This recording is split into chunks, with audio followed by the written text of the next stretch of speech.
দক্ষিণ এশিয়ার কোটি কোটি শ্রোতার হৃদয়ে ও লামহে কিংবা দিল দেওয়ানের মতো জাদুকরী গান স্থায়ী আসন নিয়েছেন পাকিস্তানের জনপ্রিয় সঙ্গীত শিল্পী আতিফ আসলাম। তার প্রতিটি সুর যেন শ্রোতাদের মনে এক অন্যরকম রোমান্টিক আবহ তৈরি করে। বাংলাদেশে আতিফের জনপ্রিয়তার পারদ সবসময় আকাশচুম্বী, আর তাই এদেশের ভক্তরা তার লাইভ পারফরমেন্সের জন্য চাতক পাখির মতো চেয়ে থাকেন। তবে গত বছরের শেষ দিকে প্রিয় গায়কের কনসার্ট নিয়ে এক চরম অনিশ্চয়তা এবং শেষ মুহূর্তে স্থগিতাদেশ ভক্তদের মনে এক বড় ধাক্কা দিয়েছিল।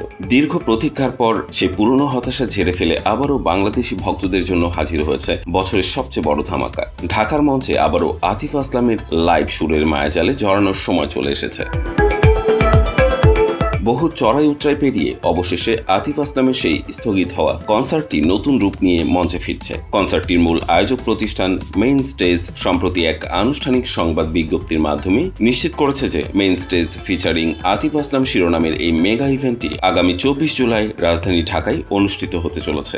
ঢাকার কনসার্ট প্রেমীদের জন্য এটি কেবল একটি সাধারণ আয়োজন নয়, বরং বছরের অন্যতম বড় মিউজিক্যাল সেলিব্রেশন হতে চলেছে। আয়োজকদের এই কাঙ্ক্ষিত ঘোষণার পর থেকেই সামাজিক যোগাযোগ মাধ্যমগুলোতে বাংলাদেশি ভক্তদের মাঝে উন্মাদনা ও টিকিটের খোঁজ করার ধুম পড়ে গেছে।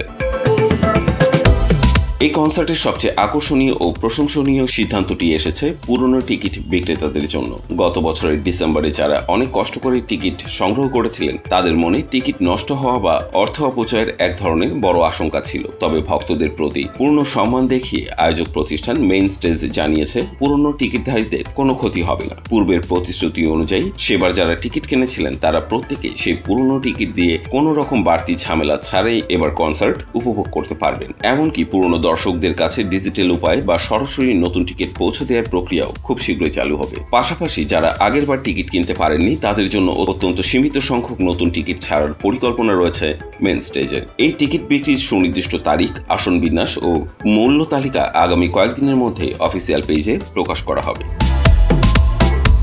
কনসার্টটি স্থগিত হওয়ার পর তৎকালীন সময়ে বাংলাদেশি ভক্তদের কষ্ট অনুভব করে দুঃখ প্রকাশ করেছিলেন খোদ আতিফ আসলামও। তিনি তার অফিসিয়াল ফেসবুক হ্যান্ডেলে ভক্তদের উদ্দেশ্যে লিখেছিলেন, কিছু আইনি অনুমতি ও লজিস্টিক জটিলতার কারণে তিনি অত্যন্ত দুঃখিত, তবে খুব দ্রুতই তিনি নতুন তারিখে বাংলাদেশে এসে দর্শকদের সেই ধার শোধ করবেন। নিজের দেয়া সেই কথায় অক্ষরে অক্ষরে পালন করতে এবার জুনের শেষে এসে জুলাইয়ের 24 তারিখকে ফাইনাল করেছেন এই বলিউড ও সুফি সেন্সেশন। আতিফ আসলামের এই দায়িত্বশীলতা আর মেইন স্টেজের সততা সব মিলিয়ে ঢাকার বুকে গান পাগল মানুষের জন্য 24 জুলাইয়ের সন্ধ্যাটি হতে চলেছে এক ঐতিহাসিক মিউজিক্যাল নাইট।